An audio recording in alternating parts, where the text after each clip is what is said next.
Good morning students.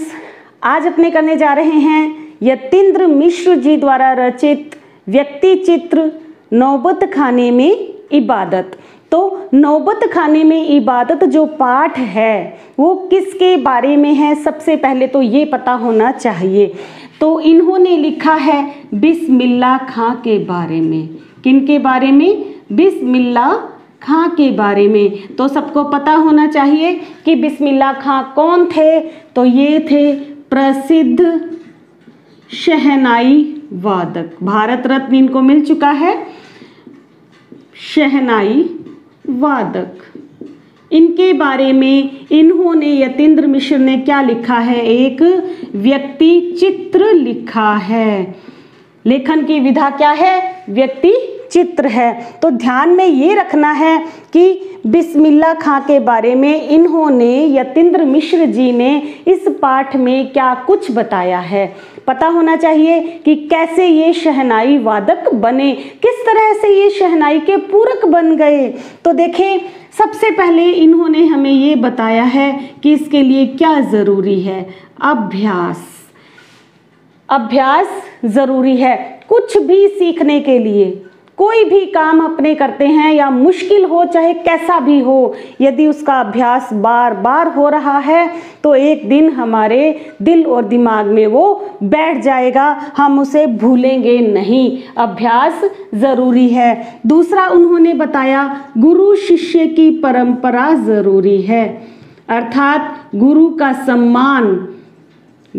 सम्मान और जिस तरह से गुरु उन्हें बताते थे उसी के अनुसार इन्होंने सीखा। तो क्या ज़रूरी है? गुरु शिष्य की परंपरा ज़रूरी है। और क्या ज़रूरी है? धैर्य। क्या ज़रूरी है? धैर्य और तन्मयता और लगन। तन्मयता चाहिए, इसमें एकाग्रता चाहिए, कुछ भी सीखने के लिए लगन चाहिए, अभ्यास चाहिए और धैर्य चाहिए। इन सब चीज़ों से हम कुछ भी चीज़ सीख सकते हैं। तो यतीन्द्र मिश्र जी ने बिस्मिल्लाह खां के माध्यम से हमें बताया है कि कैसे कुछ भी सीखने के लिए इन चीज़ों का ज़रूरी होना कितना महत्व रखता है। तो देखें, हम चलेंगे अब देखेंगे पाठ में कि कैसे बिस्मिल्लाह खां शहनाई के पूरक बन गए। सबसे पहले अपने इनके जीवन के बारे में जानेंगे कि यतीन्द्र मिश्र जी ने इनके बारे में क्या लिखा है। तो देखें, तो चलते हैं इनके जीवन परिचय पर। सबसे पहले इनका जन्म, बिस्मिल्लाह खां का जन्म हुआ था 21 मार्च 1916, 21 मार्च 1916 को, और इनका निधन हुआ 21 अगस्त 2006। निधन कब हुआ? 21 अगस्त 2006। नोट्स बनाते रहना सभी, पहले अच्छी तरह से समझ लें साथ साथ में, और इसका स्क्रीनशॉट आप लेकर रख सकते हैं, उसके बाद आप नोट्स बना सकते हैं। अब देखिए, उसके बाद इनका जन्म स्थान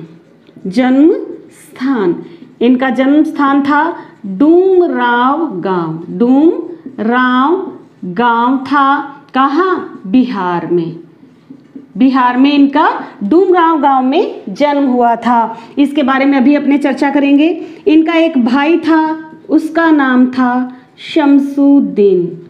उनका नाम क्या था? शमसुद्दीन।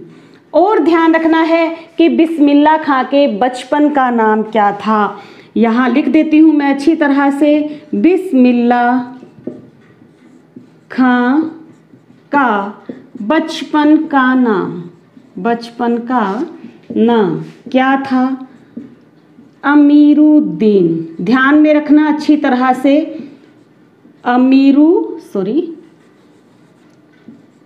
अमीरुद्दीन इनका बचपन का नाम था। एक चीज और ध्यान में रखनी है कि जब अमीरुद्दीन केवल 6 वर्ष के थे और शमसुद्दीन 9 वर्ष के थे, तब ये दोनों भाई डूमराव छोड़कर कहाँ आ गए? काशी में आ गए। कहाँ? काशी में कहाँ? अपने ननिहाल, अपने मामा के घर आ गए, अपने मामा के घर, और यानी ननिहाल में आ गए थे। इसका अर्थ है कि वे केवल 5 या 6 वर्ष ही डूमराव गांव में रुके थे और वहां से वे कहाँ आ गए थे? काशी में अपने मामा के घर आ गए थे। तो मैंने आपको बताया था, अभी अपने करेंगे डूमराव गांव किस वजह से प्रसिद्ध है। तो देखें डूमराव गांव की महत्ता क्या है। वैसे तो इतिहास में इसका कोई ज़्यादा महत्व नहीं है, लेकिन डूमराव गांव जो है ये किस लिए महत्व रखता है, ये जानना हमारे लिए ज़रूरी है। क्यों ज़रूरी है? क्योंकि इसका संबंध है शहनाई से। इसका संबंध है शहनाई से। ध्यान रखना है बच्चों, शहनाई में एक रीड का प्रयोग होता है जो फूंक से बजती है। समझ गए मेरी बात? और ये रीड जो होती है वो अंदर से बिल्कुल पोली नाजुक होती है और जल्दी ही ये भीग जाती है। सांस जब अपने फूंक उसको शहनाई में फूंक मारते हैं तो वो नमी के कारण ये पोली हो जाती है। ये रीड जो है, अब आप कहेंगे कि मैडम अभी तो आप बता रहे थे डूमराव गांव का महत्व और अभी आप पहुंच गए रीड पर। तो मैं बता दूं आपको, थोड़ा सा पेशेंस रखें कि रीड जो है ये कहाँ मिलती है? डूमराव गांव में। कहाँ मिलती है? डूमराव गांव में मिलती है। और सोन नदी के किनारे, सोन नदी के किनारे, सोन नदी जो है वो बिहार में बहती है। याद रखना, सोन नदी कहाँ बहती है? बिहार में बहती है। तो पता चल गया आपको कि डूमराव गांव का हमारे लिए क्यों महत्व है। ये जो शहनाई के अंदर जो रीड डाली जाती है वो नरकट घास से बनती है। ये भी ध्यान रखना, रीड किस से बनती है? नरकट घास होती है एक, उससे ये रीड बनती है। और ये नरकट घास कहाँ मिलती है? ये मिलती है डूमराव गांव के सोन नदी के किनारे मिलती है। और भी महत्व है क्या डूमराव गांव का? हाँ जी, और भी महत्व है। क्या महत्व है? हमारे अमीरुद्दीन जो थे वे कहाँ के रहने वाले थे? डूमराव गांव के रहने वाले थे। इसीलिए भी तो ये महत्व रखता है या गांव नहीं रखता है। ये हमारे बिस्मिल्ला खां भी तो डूमराव गांव के रहने वाले थे। इनके दादा, इनके परदादा सभी डूमराव गांव के रहने वाले थे। ध्यान में रखना है, जो इनका ददिहाल परिवार था वे डूमराव गांव का और उनका ननिहाल था काशी में। तो अब चलते हैं अपने काशी, वहां देखते हैं क्या होता है। तो बच्चों आ गए हैं हम काशी में। देखें काशी में कौन है? ननिहाल है किनका? बिस्मिल्ला खां का। यहाँ पर अपने अभी बचपन की बात कर रहे हैं तो अपने इनका नाम भी बचपन वाला ही लेंगे। क्या नाम था? अमीरुद्दीन। अमीरुद्दीन और शमसुद्दीन दोनों भाई आ गए थे यहाँ पर। इनके 2 मामा थे भाई, ध्यान में रखना, सादिक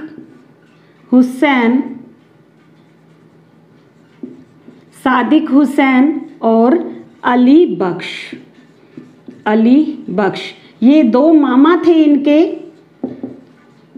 और ये भी उस वक्त के प्रसिद्ध शहनाई वादक थे और दरबारों में ये शहनाई बजाने के लिए जाया करते थे। लेकिन अमीरुद्दीन की उम्र कितनी थी उस वक्त?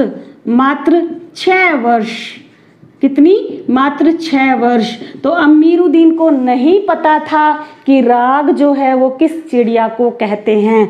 जब भी ये सुनते इन दोनों की बातें कि ये गाते रहते, कभी भीम पलासी या मुल्तानी नाम जब लेते थे, ये क्या हैं दोनों? ये रागों के नाम हैं। क्या हैं? रागों के नाम। ये नाम जब ये बोलते थे, कभी भीम पलासी, कभी मुल्तानी, कभी भैरवी, तरह तरह के रागों के जब नाम बोलते थे, तब अमीरुद्दीन को नहीं पता था कि इन भारी भरकम शब्दों का क्या अर्थ हो सकता है। उन्हें नहीं मालूम था। और बाद में देखें वो कितने बड़े, कितने प्रसिद्ध शहनाई वादक खुद बने, लेकिन जब ये बच्चे थे तब इनको नहीं पता था कि राग किस चिड़िया को कहते हैं। अब देखें कि ये दोनों, मैंने आपको बताया कि दरबार में शहनाई बजाने के लिए जाया करते थे, लेकिन इनकी जो दिन की शुरुआत थी, लेखक ने लिखा है रोजाना मचे की शुरुआत कहाँ से होती थी? बालाजी के मंदिर से। कहाँ से होती थी? बालाजी के मंदिर से शुरुआत होती थी। रोज सुबह, रोजाना मचे का मतलब क्या है? रोज सुबह की शुरुआत कहाँ से होती थी? बालाजी के मंदिर से होती थी। बालाजी के मंदिर में ये रोज तरह तरह के राग सुनाते थे। मंदिर के विग्रहों को, यानी कि विग्रह अर्थात मूर्तियों को इतना नहीं पता, क्या पता कितनी समझ थी कि ये दोनों भाई रोज बदल बदल कर राग सुनाया करते थे। किनको? बालाजी को, ताकि वे खुश हो जाएं और हमें सुर बख्शें। तो आ गया यहाँ तक समझ में अच्छी तरह से। अब प्रश्न देखें, यहाँ तक मैं बता दूं। सबसे पहले तो उनका जीवन परिचय, इनके जीवन परिचय के बारे में प्रश्न आ सकता है। दूसरा प्रश्न आ सकता है डूमराव गांव की महत्ता के बारे में आ सकता है, आपको ध्यान में रखना है। और इनके ननिहाल के बारे में मैंने आपको बता दिया है। यहाँ तक कोई भी प्रश्न आता है तो आपका गलत नहीं होना चाहिए। अब चलते हैं कि अमीरुद्दीन को कहाँ से प्रेरणा मिली? शुरुआती जो प्रेरणा थी संगीत सीखने की, वो प्रेरणा इनको कहाँ से मिली? तो चले, बिस्मिल्लाह खां यानी कि अमीरुद्दीन कितने साल के हो चुके हैं? 14 वर्ष के हो चुके हैं। अब इनको रियाज के लिए कहाँ जाना पड़ता था? बालाजी के मंदिर में। कहाँ जाना पड़ता था? बालाजी के मंदिर में जाना पड़ता था। किसके लिए? रियाज के लिए। रियाज क्या होता है भाई? ध्यान से देखना। रियाज के लिए, रियाज होता है अभ्यास। किसे बोलते हैं? अभ्यास के लिए इनको कहाँ जाना पड़ता था? बालाजी के मंदिर में। अब देखें, मान लीजिए ये अमीरुद्दीन का घर है और इन गलियों से होकर ये कहाँ पहुँचते थे? बालाजी के मंदिर में पहुँचते थे। ध्यान रखना है कि इन गलियों के बीच में यहाँ पर एक घर था। किसका घर था? रसूलन बाई और बतूलन बाई। ये कौन थी? 2 गायिका बहनें थी। 2 बहनें थी और दोनों ही गायिका थी। जब भी अमीरुद्दीन सुबह सुबह यहाँ से निकलते उन गलियों से, तब इन दोनों को सुनते, ये उस रास्ते से निकलते वक्त सुनते। ये कभी टप्पे गाती, कभी दादरा गाती और कभी कोई राग गाती, कभी कोई राग गाती। तरह तरह के ये राग गाती थी। ये कभी भैरवी, हाँ लेखक ने लिखा है कभी भैरवी गाती थी, कभी दादरा और कभी टप्पे गाती। ये अक्सर इनको सुनते हुए यहाँ से चलते थे। इनको बड़ा अच्छा लगता था। किसको? अमीरुद्दीन को। किसको अच्छा लगता था? अमीरुद्दीन को बड़ा अच्छा लगता था। इन्होंने स्वीकार किया है अपने ढेरों साक्षात्कारों में। किसने स्वीकार किया है? बिस्मिल्लाह खां ने अपने ढेरों साक्षात्कारों में स्वीकार किया है कि शुरुआती जो आसक्ति थी संगीत के प्रति, वो प्रेरणा उनको कहाँ से मिली? रसूलन बाई और बतूलन बाई 2 गायिका बहनों से मिली थी। ध्यान में रखना है कि लेखक ने लिखा भी है, अबोध उम्र में अनुभव की स्लेट पर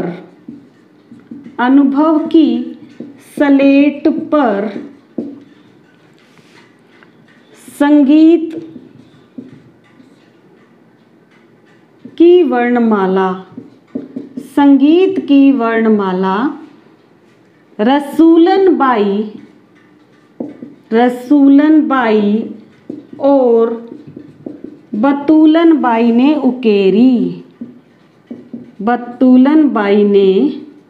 उकेरी। ध्यान में रखना है, वर्णमाला सीखना अर्थात शुरुआती दिनों में सीखना, शुरुआती दिनों की सीखने की प्रेरणा इनको कहाँ से मिली थी? इन दोनों गायिका बहनों से मिली थी। तो ये प्रश्न भी बन सकता है कि लेखक का इससे क्या आशय है। तो आप स्पष्ट कर देंगे कि ये इस रास्ते से होकर गुजरते थे और कभी टप्पे, कभी दादरा, कभी भैरवी, तरह तरह के रागों को वो सुनते थे और वहीं से उनको ये प्रेरणा मिली। अब चलते हैं, अपने बात करेंगे शहनाई के बारे में कि इसका इतिहास क्या था। देखें शहनाई का इतिहास। लेखक ने लिखा है कि वैदिक साहित्य में, वैदिक इतिहास में शहनाई का कोई उल्लेख नहीं मिलता, कोई उल्लेख नहीं मिलता है। और देखो इसके बाद जो है शहनाई को किस में शामिल किया गया? सुशीर वाद्य यंत्र है ये, सुशीर वाद्य यंत्र। सुशीर अर्थात फूंक कर बजाए जाने वाले यंत्र। फूंक से जो बजाते हैं वे सारे किसके अंतर्गत आते हैं? सुशीर वाद्य यंत्रों के अंतर्गत आते हैं। तो ध्यान में रखना है, सुशीर वाद्य यंत्र के अंतर्गत आता है ये शहनाई। और इसमें मैंने आपको बताया था कि एक नाड़ी प्रयोग में ली जाती है जिसे रीड कहते हैं। ठीक है, इसे कहीं कहीं पे नाड़ी को क्या बोलते हैं? नए भी बोलते हैं। नए से ही शह नाम तो इसका था ही, इसका नाम था शाहनय। ठीक है, और बाद में ये शाहनय करते करते क्या बन गया? शहनाई बन गया। अब देखें कि इसे सुशीर वाद्य यंत्रों में इसको किसकी उपाधि दी गई है? शाह की उपाधि दी गई है। ध्यान में रखना कि शहनाई को सुशीर वाद्य यंत्रों के अंतर्गत शाह की उपाधि दी गई है। तानसेन की जो बंदिश में जो कि राग कल्पद्रुम में मिलती है उसके अंतर्गत शहनाई का वर्णन मिलता है। शहनाई का मिलता है, श्रृंगी का मिलता है, वंशी का मिलता है, मूर्छंग का मिलता है। तो ये जितने भी सुशीर वाद्य यंत्र हैं उनका वर्णन किस में मिलता है? तानसेन की बंदिश में जो कि राग कल्पद्रुम में मिलती है। तो आ गया समझ में कि वैदिक इतिहास में शहनाई का कोई इतिहास नहीं था। उसके बाद जो तानसेन की बंदिश जो कि राग कल्पद्रुम में मिलती है उसके अंतर्गत शहनाई का वर्णन आया है। और तो और शहनाई को सुशीर वाद्य यंत्रों में शाह की उपाधि भी दी गई है। क्यों सुशीर में शाह की उपाधि क्यों दी गई है? क्योंकि यह शहनाई जो है यह मंगल ध्वनि का प्रतीक है। ध्यान में रखना है मंगल ध्वनि का प्रतीक है। मांगलिक अवसरों पर ही शहनाई को बजाया जाता है। मांगलिक अवसर अर्थात शुभ जो अवसर होते हैं घरों में उस पर शहनाई को बजाया जाता है। इसीलिए शहनाई को सुशीर वाद्य यंत्र में शाह की उपाधि दी गई है। प्रश्न भी बन सकता है यह कि सुशीर वाद्य यंत्र में शाह की उपाधि शहनाई को क्यों दी गई है? ध्यान में रखना है मांगलिक अवसरों में मंगल ध्वनि का प्रतीक है शहनाई, इसीलिए इसे शाह की उपाधि दी गई है। अब चलते हैं बिस्मिल्लाह खां के बारे में अपने वापस जानेंगे किस तरह से ये शहनाई के लिए सच्चे सुर ईश्वर से मांगते हैं। देखिए बच्चों, बिस्मिल्लाह खां 80 वर्ष से क्या मांग रहे हैं? खुदा से सच्चा सुर मांग रहे हैं। यानी कि 80 वर्ष के हो चुके हैं, फिर भी वे ईश्वर से सच्चे सुर की प्रार्थना करते हैं। यानी कि इससे हमें यह सीखने को मिलता है कि सीखने की कोई उम्र नहीं होती है। चाहे अपने कितने भी पारंगत क्यों ना हो जाएं, फिर भी हमें ईश्वर से हर वक्त प्रार्थना करते ही रहना चाहिए। तो सच्चे सुर की नेमत वे पांचों वक्त की नमाज इसी प्रार्थना में खर्च कर देते हैं किस प्रार्थना में? कि मेरे मालिक मुझे एक सुर बख्श दे, लाखों सजदे इसी एक सुर को पाने के लिए वे दिन रात ईश्वर से, खुदा से प्रार्थना करते हैं। तो ये पांचों वक्त की नमाज में खुदा से क्या मांगते हैं? कि मेरे मालिक एक सुर बख्श दे, एक सुर बख्श दे, और उस सुर में ऐसी तासीर पैदा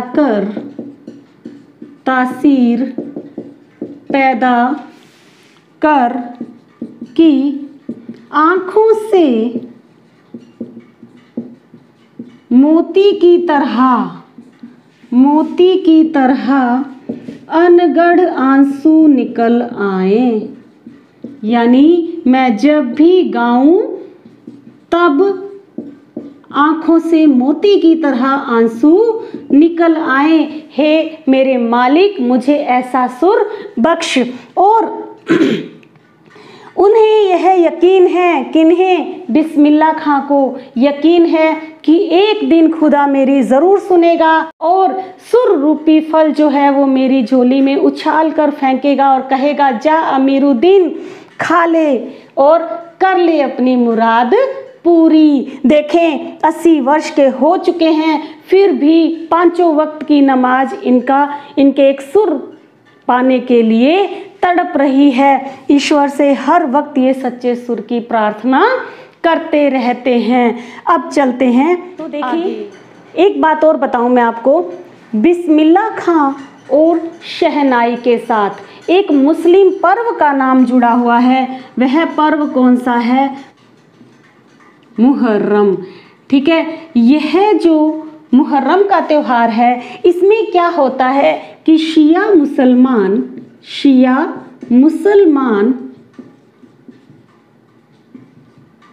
हजरत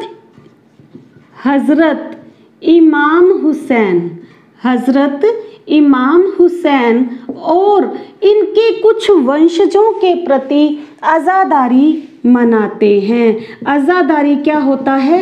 शोक मनाते हैं, अर्थात शोक मनाना।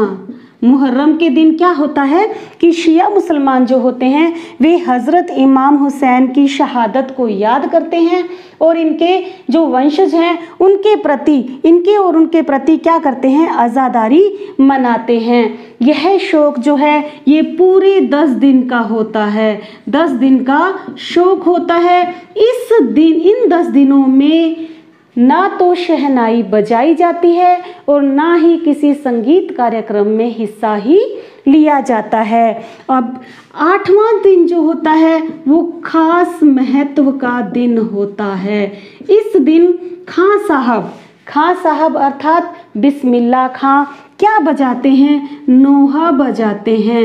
कहाँ से कहाँ तक? दाल मंडी से फातमान तक करीब 8 किलोमीटर की दूरी पैदल चलते हुए ये रोते हुए नोहा बजाते हैं। किस तरह से ये अपना एक मानवीय रूप जो है वो सहज ही सबके सामने लाकर रख देते हैं और इस तरह से 10 दिन का ये मुहर्रम का शौक जो है ये पूरा होता है। और इस अंतिम दिन मुहर्रम के दिन हजारों आंखें नम होती हैं। किसको याद करती हैं? हज़रत इमाम हुसैन और उनके वंशजों की शहादत को याद करती हैं। तो इस तरह से बिस्मिल्लाह खां भी अपने इनकी शहादत को याद करते हुए क्या बजाते हैं? नोहा बजाते हैं। इस दिन कोई राग नहीं बजता, किसी तरह की राग अदायगी का निषेध होता है इस दिन। अब चलते हैं अपने इनके जवानी के दिनों में और बचपन के दिनों में। चलते हैं बिस्मिल्लाह खां के जवानी के दिनों की तरफ और बचपन के दिनों की तरफ।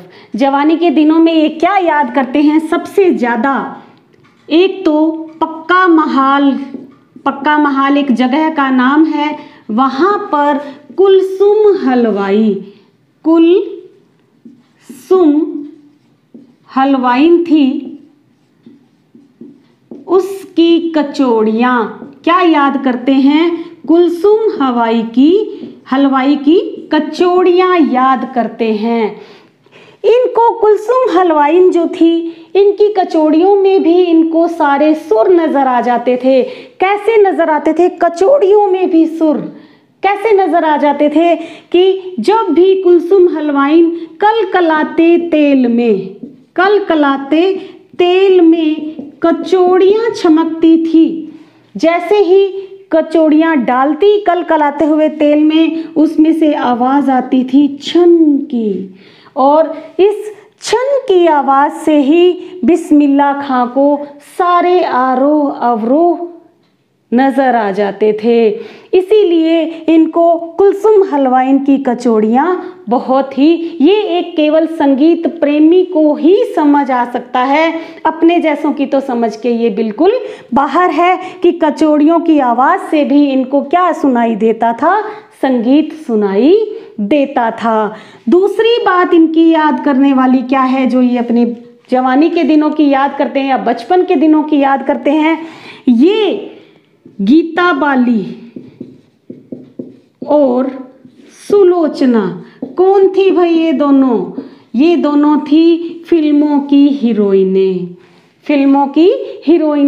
और अमीरुद्दीन यानी कि बिस्मिल्लाह खां, अमीरुद्दीन जब छोटे थे उन पर एक जुनून सवार था। किसका? सुलोचना का। ये सुलोचना इनके सबसे बड़ी हीरोइन थी इनके लिए, और इनकी फिल्म सिनेमा घर में लगी नहीं कि अमीरुद्दीन 2 पैसे नानी से, 2 पैसे मौसी से और 2 पैसे मामा से इकट्ठे करते और चल पड़ते किसकी फिल्म देखने के लिए? सुलोचना की फिल्म देखने के लिए। तो इससे पता चलता है कि बिस्मिल्लाह खां जो थे वो रियाजी भी थे और स्वादी भी थे, अर्थात रियाज यानी अभ्यास भी पूरा करते थे और जिंदगी का मज़ा भी पूरा लेते थे। अर्थात इन्हें कचौड़ियों का स्वाद भी बड़ा अच्छा लगता था। और क्या अच्छा लगता था? गीता बाली और सुलोचना की फिल्में भी बहुत अच्छी लगती थी। अब चलते हैं तो बच्चों,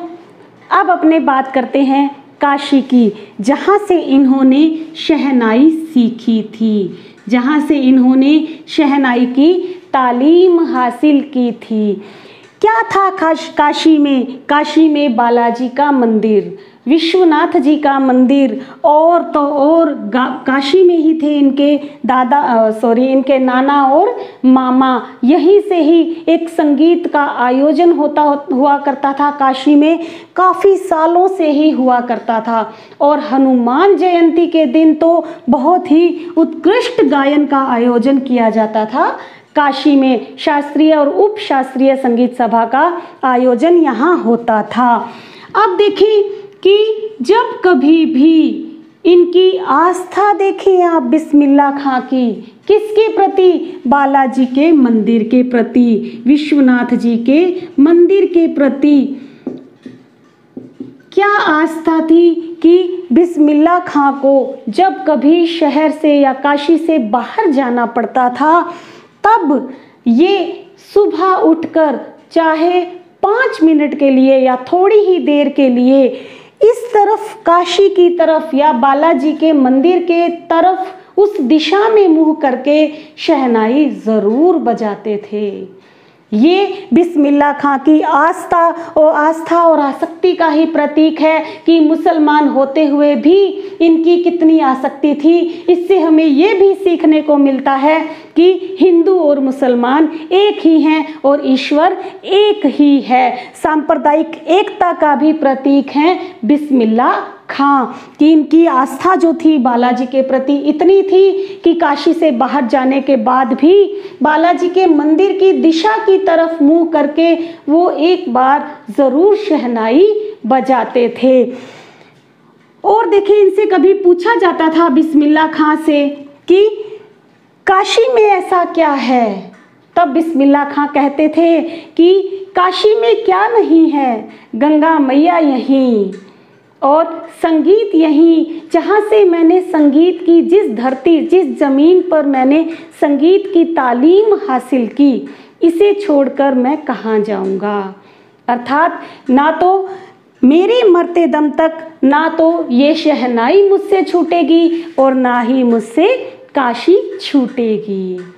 अब बात करते हैं, बहुत ही सुंदर बात मैं आपको बताती हूँ जो लेखक ने इसमें लिखी है कि इनकी शिष्या ने इनसे एक सवाल पूछा था, और ये सवाल क्या पूछा था, बने रहिए, छोड़ के मत जाइएगा मुझे, अभी तो कहानी में ट्विस्ट है, देखें।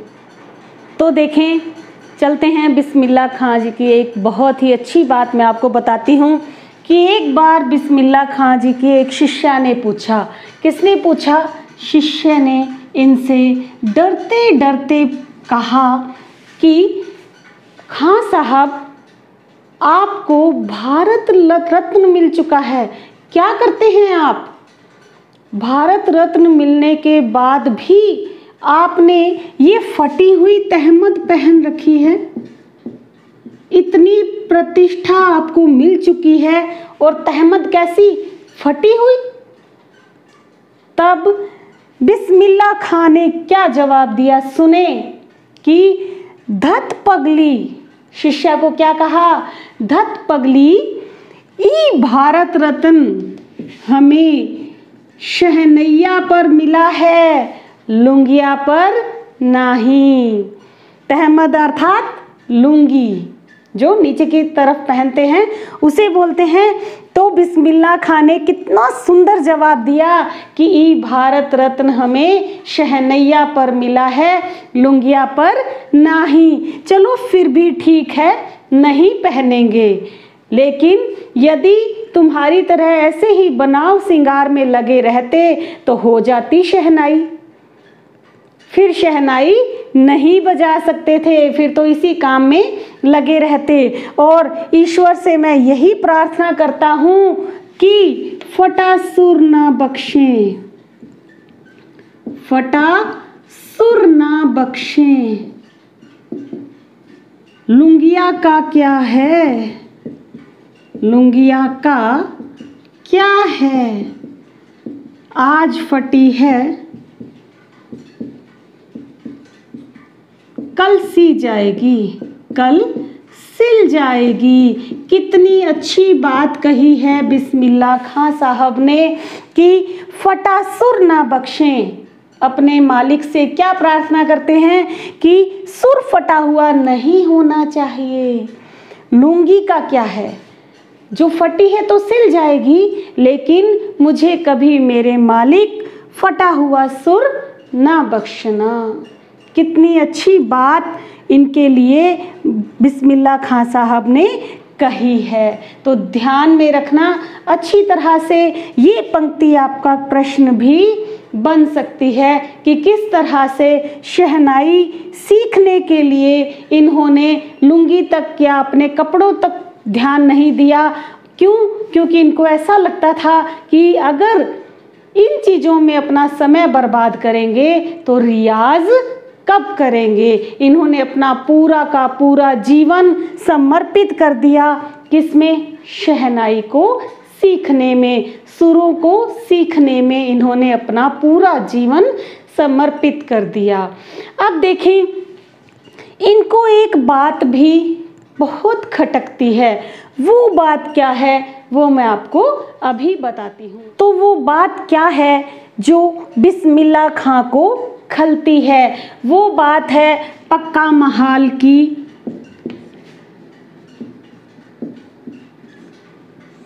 पक्का महाल में आया बदलाव। पक्का महल जो एक काशी में जगह का नाम है जहाँ पर कुलसुम हलवाई जलेबी और कचौड़ियाँ बनाती होती थी। तो इस जगह में अब क्या बदलाव आया है? बदलाव आया है कि ना तो वो देसी घी की अब वो जलेबी है और ना ही वो छन की आवाज़ करती हुई कचौड़ियाँ हैं। वो वहाँ की बर्फ़ी भी अब वैसी नहीं है, बहुत कुछ बदल चुका है। ये बात कब की कर रहे हैं बिस्मिल्लाह खां? 2002 की, कि अब इतने ज़्यादा काशी में परिवर्तन आ चुके हैं, सब कुछ, सब परिवर्तन, जो सब परंपराएं जो हैं वो लुप्त हो रही हैं। वैसे अब सच्चे साधक कहाँ, सच्चे साधक कहाँ जो दिन रात रियाज करते थे, अभ्यास करते थे, वो सुर और वो लय कहाँ? अब कुछ भी नहीं बचा है। काशी में अगर कुछ बचा है तो वह है संगीत। आज भी काशी में मरण को मंगल माना गया है। क्या माना गया है? मंगल माना गया है। मरण को मंगल माना गया है। अर्थात क्यों माना गया है काशी में मरने को मंगल? कि यहाँ जो कोई मरता है वो सीधा अपने ईश्वर को से जाकर मिलता है, अर्थात आत्मा जो है वो परमात्मा से मिल जाती है। काशी में जिसकी भी मृत्यु होती है उसे बहुत ही सौभाग्यशाली माना जाता है। आनंद कानन है काशी। काशी को क्या माना गया है? आनंद कानन, आनंद का वन माना गया है काशी को।